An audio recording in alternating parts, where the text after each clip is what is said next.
Broadcasting from the business capital of the world, this is the Podcast Business News Network. And welcome back, everyone. When you're looking to make a change in your living situation, how your home looks, even your workspace, a lot of us gravitate toward hiring an interior designer, somebody that's going to give us suggestions, kind of walk that journey with us. Maybe it's maybe it could be construction suggestions. Got somebody today that is amazing and creative at what she does, and she's been doing this for literally decades. And today we're gonna look at the process when you first meet Dianne Davant and her crew, and how they walk you through and transform your living or workspace. And she's with us today. Dianne, welcome. How you doing? Thank you. Doing great. Good to have you back with us. And this is the one thing we haven't talked about. We've talked about styles, trends, even looked at some of your work, which is amazing. The process. So let's say somebody comes before you, either a referral, which you have so many, because so many people are happy with the work you do. They refer others. Doesn't matter how they got to you. How does that begin? That journey to transformation, how does that begin with you? So I think last time I told you that a great way to get jobs for designers who are opening their business, it's like, how do I get a client? Because if you don't have a client, you don't have a business. So you got to find clients fast and hopefully build on that. So a good source, realtors, take them cookies, do whatever, stand out. When you take your business card, go visit architects, go visit builders. And that's a way. So now let's say you have jobs coming in. Maybe you have your first client. Oh, goody. Now what do I do? Okay. So, and I think I went over this before. You interview your client. You find out, what is their lifestyle? Do they have kids? Do they have pets? What's their dream? Speaking of pets. I love that. That was on cue, by the way. It was. I know. She's speaking up in the background. Sorry about that. Oh, no worries whatsoever. Listen, my dog would be in this office building right now. I would love to bring him here, but and he's quiet, he's chill. Every time the HVAC comes on, it makes a noise for literally 1 second. It goes, "Doof," and that noise freaks him out. He starts barking. That's it. Well, I have, as we speak, and I know we had to change the time of this podcast, but we've had to replace our entire HVAC system, and it's being done right now. Oh. So I told the workmen, please try to be quiet. We're in Florida. Our first floor got flooded out, but we're almost back. It's all good. Anyway, moving forward with what we were talking about, you have your client. Now, what do you do with this client? Number one, you do anything you can to make him happy. Just make sure you know what their likes, their dislikes are. And if you do your research, you have all of that pinned down, then what you do, you go and you start, or this is my way of doing it. I start with fabrics, and I find some killer fabrics that I really think they will love because they fit their personalities, their color preferences, their style that they like. So then I take those fabrics and I build from them. For instance, I always think a neutral sofa is the way to go because people replace their sofas about as often as their refrigerators, which is not very often if we're lucky. So if you have that neutral base of a sofa, and people end up reupholstering, they love their sofas. They'll reupholster them and keep them their whole lives. And if you buy a really good quality, that's a place to have your client invest their money. They need to know that it can be a lifetime purchase. Okay, so now you have all that. You have your fabrics. They love what you picked out. If they don't, then you pull some other things that until you hit it on the nail. And you build from that. Say they love a great geometric with all kinds of tropical colors. Then you can pull out from some of those tropical colors, you pull out accent colors. And from there, you do coordinating fabrics for chairs. You pick geometrics that go with your pattern. And you can do pillows. You can change pillows and throws on a sofa and change the entire look and style of your house. And that's so easy and inexpensive to do without having to discard the sofa. So a middle of the road, style-wise, neutral, great fabric. I would suggest a performance fabric. And honestly, the performance fabrics that are out right now are so good. When they first came out, we didn't believe what they were telling us. And this is maybe 15 years, 20 years, I don't know, however long ago. And what we would do, we would get a bottle of red wine and we would pour the red wine on the fabric. We'd let it sit and then we would attempt to clean it. Of course, afterwards, we drank the wine after. We didn't waste it, of course. But then if it, you scrub it, it comes out. And honestly, they are so advanced now, you really need soap and water, period. Even white. Think of it as an umbrella. You see all those white umbrella, canvas umbrellas all over the place? Sure. You have to clean them somehow, right? They bleach them. It doesn't hurt them. So you can clean even white, because I have a lot of clients that are like, oh my God, a white sofa. I don't know if I can get my husband to live with that, or my pets or my kids are going to destroy it. But you don't necessarily have to do white. You can do an off-white, an almond color, a taupe color, but something that you'll never get tired of is good. So I'm detecting from you, Dianne, it is essential if you want longevity in any of these, anything we're talking about here, fabrics, couches, all that, make the investment. It is well worth it to get the quality. Absolutely. It really is in the long run. On the big ticket items, I mean, pillows, you can replace those easily. Throws, easily.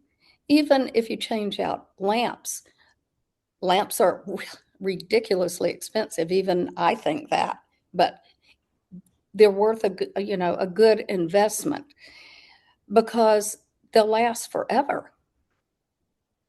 So to your point, I renovated a backyard, and my mindset was, and I want your thoughts on this. My mindset was, think of a resort.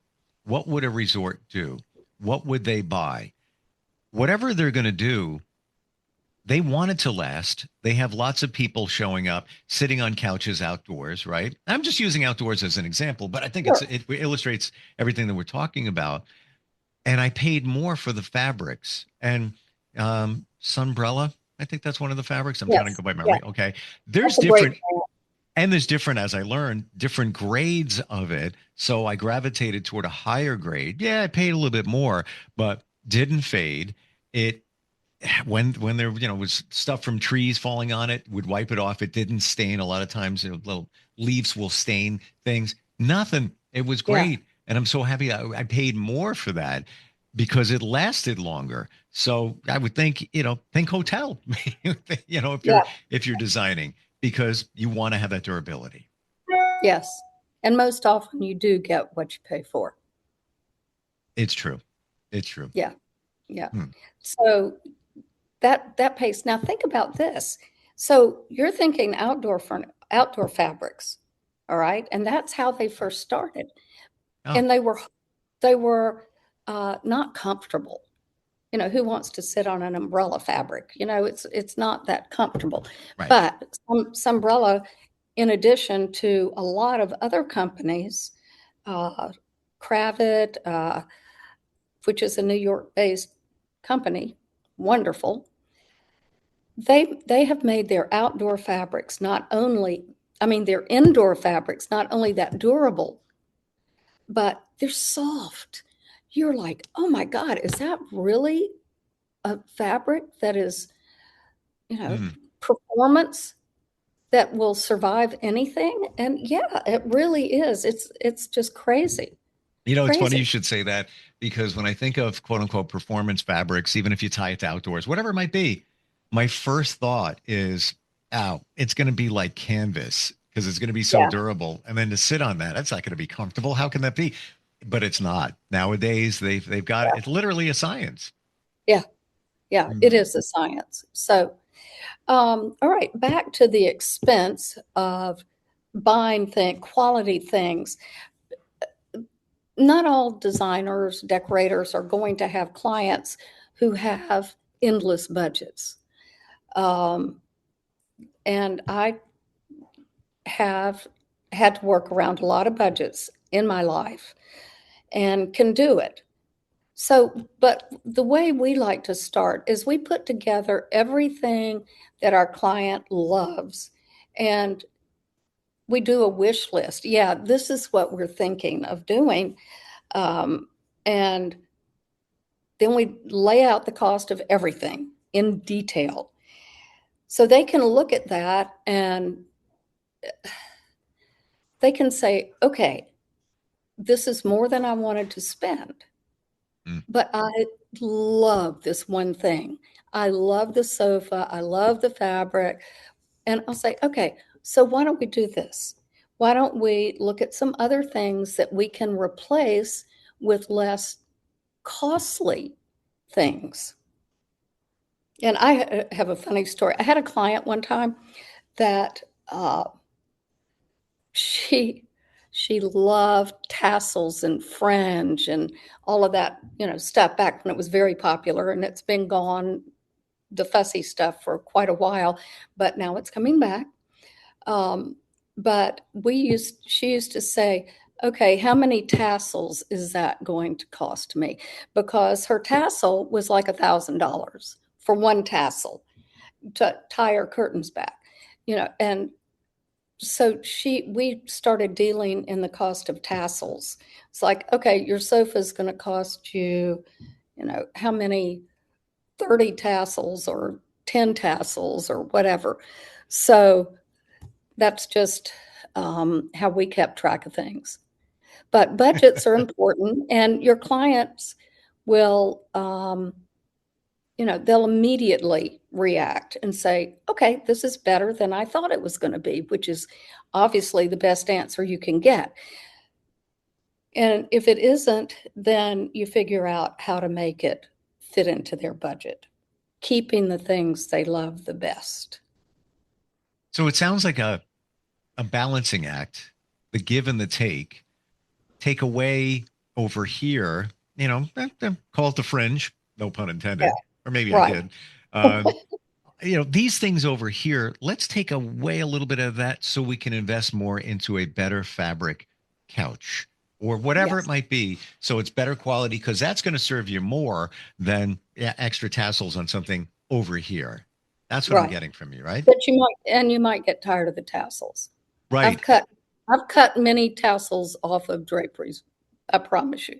Isn't there a thing right now with, I don't want to call it piping, but just let's say you have a cushion on a chair, that decorative stuff that goes around where it's seen. The cording. Yeah, the cording. It's kind of it's back now, right? Oh yeah, yeah. But I don't know that I'm trying to think if it's ever really been out. We've been adding cording. The type of cording changes. It's not as fancy as it used to be. And what's very popular that we've been doing a lot of are tapes, which are like wide bands, basically, wide decorative bands, and they will go, up the edge of the window treatment. They might go around the base of a chair or an ottoman. There are different ways to apply tapes. But now we're starting to see a little bit of the more decorative fringes come back. Interesting. Yeah, I don't want to use a cliche, but all the things that we're in always come back, no matter what it is. I they mean, do. look at jeans, women, bell-bottom jeans now. They're big now. Where I don't know, 3 years ago it was all skinny jeans. It was all super skinny. Now, even mom jeans came back a couple of years ago. With a high waist and just a lot of room. Yeah, Yeah. I know it is. It's a trend, and I see it about every 10 years, and people really, or maybe 7 years, people just they get tired of the look.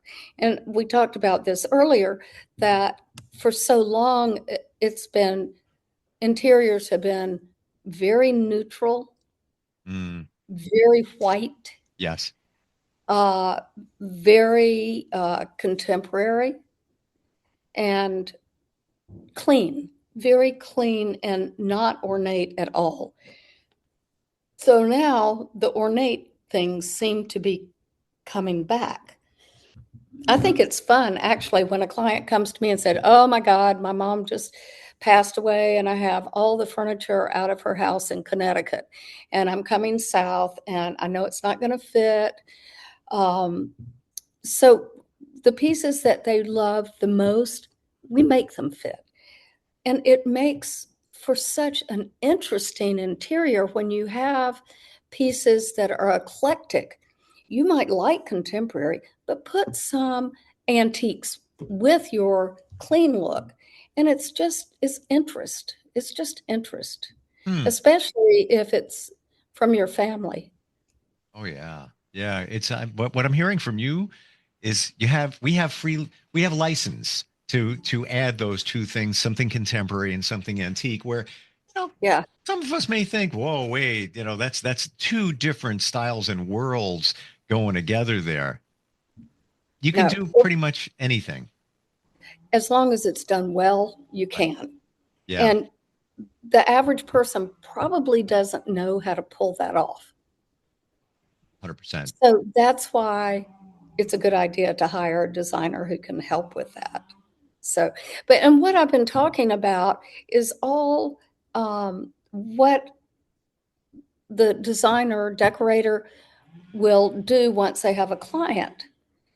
But they're obviously all different types of clients and types of projects. One client may come to you, they're building a home that's going to take 4 years to build.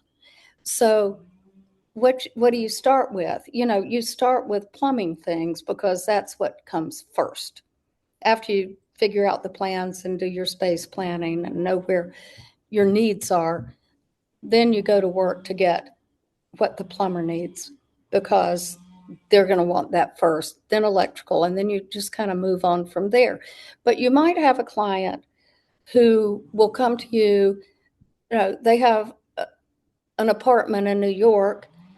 There's not a whole lot that you can do structurally with that. You might be able to maybe take out a non-structural wall, but you have the option there. You might replace the tile. You might replace things. You're dealing on a much more limited scope than when you have a whole house, a 10,000 square foot house project. It's a whole different thing. But it's fun doing different things. What's your advice for somebody that is potentially considering a career in interior design? What's some of the first things that you would tell somebody? They're at that, maybe they're at the crossroads, or they're younger and they're just really creative, and this just feels right for them. Well, that actually happened to me. And the way I started, let's see, I was in school and I had decided I wanted to go into interior design, but I didn't know quite, I didn't know anything except what I'd learned in school. And so I found a designer to shadow, Hmm. and I didn't ask to be paid. And I literally followed her around from job to job, and I just saw what she did. And I would do anything she asked me to do, help me do this, help me do that. It was fine because everything I did, I learned. And she was so kind and helpful to share her knowledge with me. And she had a great reputation. So that started things. Then I think I got a job. Oh, I was a designer in a paint business. And so there wasn't much I could learn or do. Then I became a designer for a furniture company in North Carolina. And I learned a lot about the furniture industry and companies and all of that. So, but I think the most important thing is to find someone that you can shadow, um, just volunteer to work for somebody in a design firm where you can go in and be the gopher. Maybe you'll be the one to run out and pick up things that they need or hang the fabrics back. Your job could be, not too exciting, but you'll learn so much. And you might say, oh my God, this is definitely not for me. I didn't know it was so much work. I didn't know how hard it was to, as I said, be a glorified babysitter of subcontractors, because you have to make sure everybody's, on schedule to get done what you want to get done.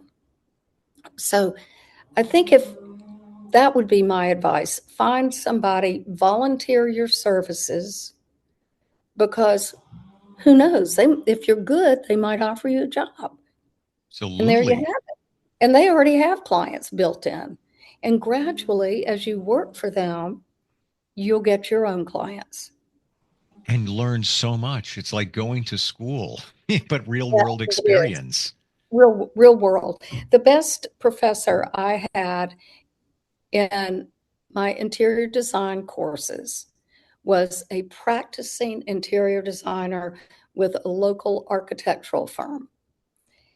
And she would come in like she had been run over by a bus. She was like, oh my God, you can't believe what just happened to me today. And she would tell us about experiences that she had with clients. And we were like, wow, that never occurred to us that was part of what a designer would do. So I think I credit her with giving me a lot of insight as far Mm. as what real interior design is like. It's not what people think it is. You just don't go choose pretty fabrics and paints. You just, you know, Yeah. that is, That's called, you know what they call that? HGTV. That's, that's that's it. what we see, just somebody Yeah, walking in and just like, yeah, do that. And then, yeah, they're off to lunch or whatever. There's so much right. more. And especially if it's your business, now you're a business person, now you got to blend the creativity with the business. Dianne, great insight today. Really, really appreciate Thank it. you, Steve. How does somebody connect with you, whether they're looking to do a design, no matter where they are? Because I know a lot of this can be done virtually, or maybe they just want some advice to start a Right. company. How do they Yeah. find you? Best thing to do is go to my website and just they can contact me, and be sure if you do that, tell them that you would like to speak with me because you learned this on a podcast, Sure. or they'll be running you all over the place. So, and you can go there, www.davant-interiors.com. DAVANT-interiors.com. Got it. Thank you so much for today. And I just have to say, every once in a while, I can see outside your window. I know you're in Florida, and I see leaves on the tree. Oh, look at Look, that. Oh can you my, see that? that is just stunning, beautiful. Florida's calling. Florida. Yeah, we have no dock, but everything's coming back together again, hopefully. Love it. Yeah. Well, you know what? There's good and bad in everything, and we move it forward. I really appreciate you being with us today. You're so welcome. Come Thanks. for a visit. I would love to. We'll talk soon. Okay. Okay. Appreciate Bye. it.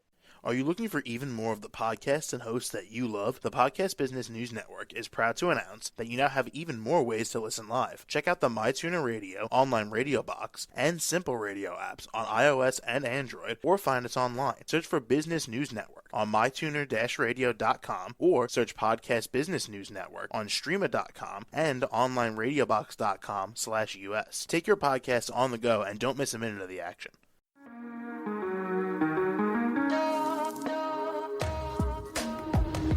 Broadcasting from the business capital of the world, this is the Podcast Business News Network. For nearly 2,000 severely injured veterans, everyday life has become filled with barriers. Day-to-day simple tasks can become pretty daunting. I have to carry my chair up 2 flights of steps or have somebody do it for me. What scares me the most is just the falling.